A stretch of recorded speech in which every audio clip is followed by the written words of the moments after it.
Você já ouviu falar em neurolinguística? Bom, nós vamos falar sobre esse assunto agora e tentar mostrar para você de que forma essa ciência pode te ajudar a melhorar a vida e a melhorar a sua carreira, o seu desempenho profissional. Estou recebendo aqui a neurolinguista e especialista em comportamento humano, a Isabel Monteverde. Isabel, obrigado pela presença aqui. Obrigada a você. Primeiro, explica para a gente o que é neurolinguística. Então, neurolinguística, na verdade, é uma grande ferramenta de reprogramação da memória, né?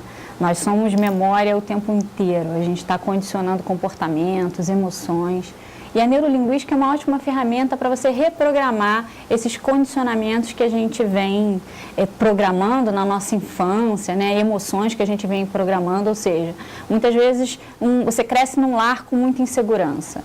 Você acaba automatizando o cérebro por sobrevivência, automatiza aquela atmosfera toda de insegurança por repetição, e aí você fica limitado na tua vida adulta a simplesmente a esse mecanismo de insegurança que é puramente reprogramável para um novo padrão de segurança, de autoconfiança. Você está dizendo então que se eu estou acostumado a agir de um jeito por conta de todo o meu histórico de vida, eu tenho condição de, através da neurolinguística, reprogramar tudo isso e passar a agir diferente, é isso? Sim, todos nós, né? A ferramenta da neurolinguística possibilita isso, só que nós somos animais condicionáveis, né? O peixe é condicionável, a pulga e nós também. Então, assim, a neurolinguística possibilita a gente parar, olhar e não, eu não quero isso para mim. Como eu vou fazer uma nova estrutura para que eu possa funcionar de uma maneira que eu vá conseguir as coisas que eu gosto, que eu preciso, que é importante para mim. O que é que normalmente limita a nossa capacidade de ação? Porque eu imagino que quem está nos assistindo lá deve ter lá seus pensamentos negativos. E tem gente que passa o tempo inteiro pensando, eu não vou conseguir, isso não vai dar certo, eu já não dei sorte lá, já está ruim aqui. Como é que muda isso? Tem uma forma de começar a mudar isso já?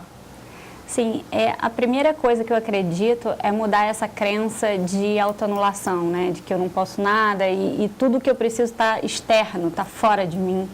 Então, eu acredito que é a crença de que eu posso, né? Eu mereço, eu sou capaz, eu tenho todos os recursos possíveis dentro de mim para que eu possa conseguir isso. Então, essa crença, eu acho que as pessoas hoje vivem num coletivo, assim, de uma autoestima muito baixa, muito depreciativa, né? Eu não consigo nada, o outro sempre consegue, eu não consigo fazer dieta, eu não consigo realizar essa conquista no meu emprego. Então, e muito processo de vitimização também, né? Porque a gente acaba se escondendo atrás do eu não consigo. Transferindo a responsabilidade para os outros, né? Para os outros, né? Então, é o meu chefe que não olha para mim, esse trabalho que não serve para o que eu faço, eles não olham para mim do jeito que eu sou, não confiam no meu talento ou nas minhas habilidades. Todo mundo tem isso, né? Sim, e até assim, simples frases que a gente repete inconscientemente durante o nosso dia, né? Eu não consigo mesmo, eu sou assim mesmo, não vou mudar, eu nasci assim, vou morrer assim. E tem um fenômeno da neurociência que é incrível, que se chama neuroplasticidade, que é a capacidade do nosso cérebro de aprender, reaprender, aprender novamente, né? Então, assim, esse processo elástico, plástico, da gente não ter limite, né? A gente não tem limite. Então, o primeiro passo, não dizer mais, eu não consigo. Sim. Ou melhor, dizer eu consigo, eu posso.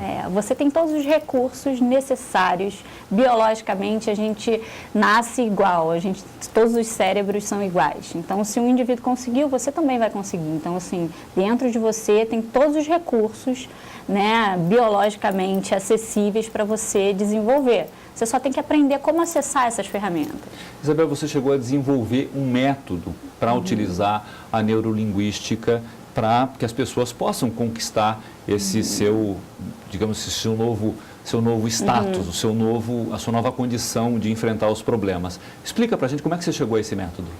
Na verdade, eu sempre fui muito apaixonada por neurociência, né? Meu primeiro contato foi a neurolinguística, acesso a essa ferramenta, só que eu falei assim, gente, eu preciso buscar mais na neurociência conteúdos que possam embasar mais essas técnicas, né? Então, quando o indivíduo está entendendo por que ele está fazendo uma dinâmica de neurolinguística, entender o que o cérebro dele está acontecendo naquele momento para que ele consiga replicar aquilo mais vezes. Né? Então, assim, eu mapeei 6 sentimentos muito importantes que eu considero, né? Que é o altruísmo, a resiliência, o afeto, a identidade, a proação.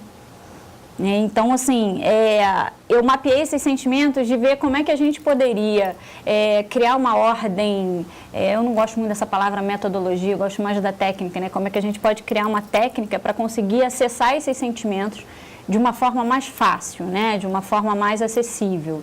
E aí eu criei toda essa técnica, que na verdade eu aprendi com meu irmão, e consegui replicar isso para as pessoas, né? Para que elas pudessem acessar. Você tem até livros escritos sobre esse assunto. Sim, sim.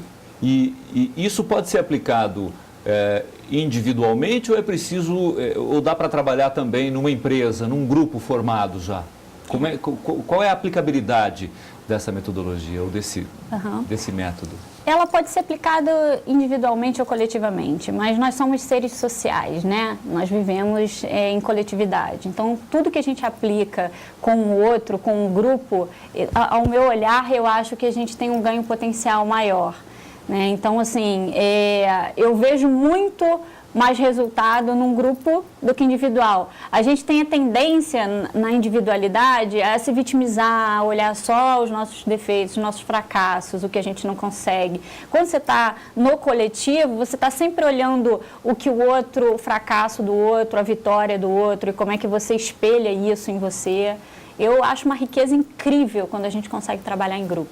Você falou do seu irmão, que essa visão partiu do que o seu irmão fazia. Explique um pouquinho o que é isso para a gente.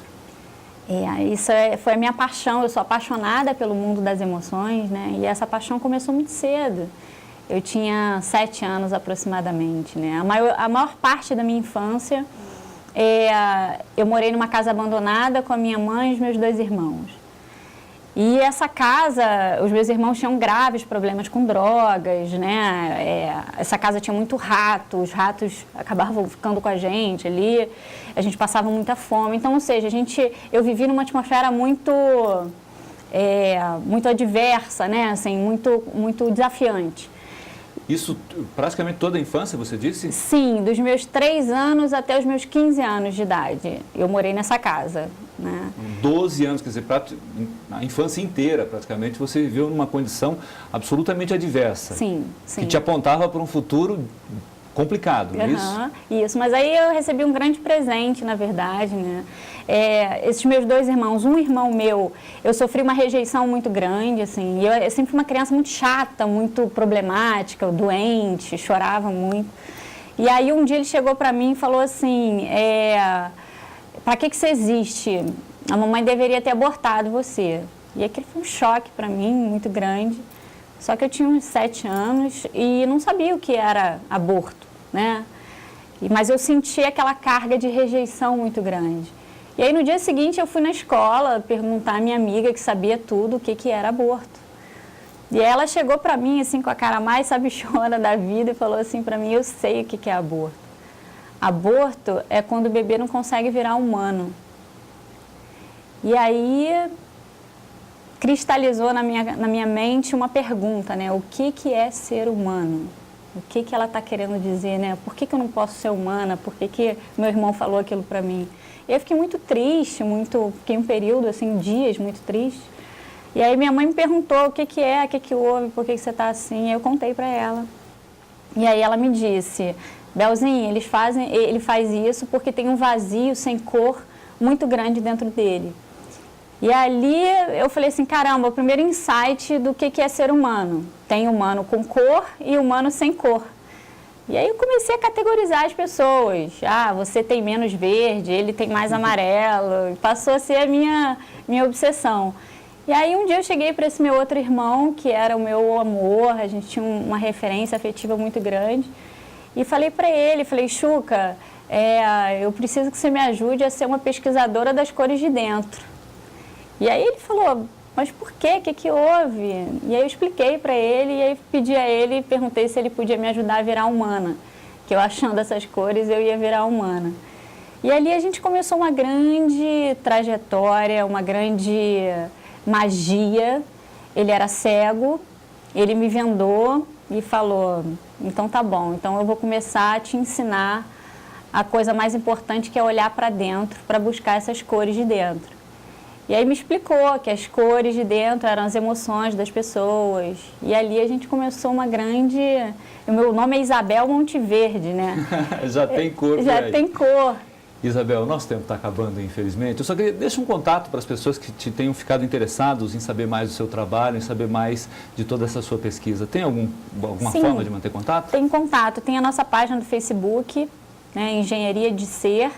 E a minha paixão é aplicar isso tudo em comunidades, né? Então lá tem contato, tem foto, vídeo de todo esse trabalho que está sendo feito nas comunidades do Rio de Janeiro. Parabéns pelo trabalho, obrigado pela presença aqui. Obrigada. Conversei aqui com a Isabel Monteverde, que é especialista em comportamento humano e faz esse trabalho interessantíssimo. Repetindo, então, o endereço no Facebook é Engenharia de Ser. Engenharia de Ser é a página no Facebook.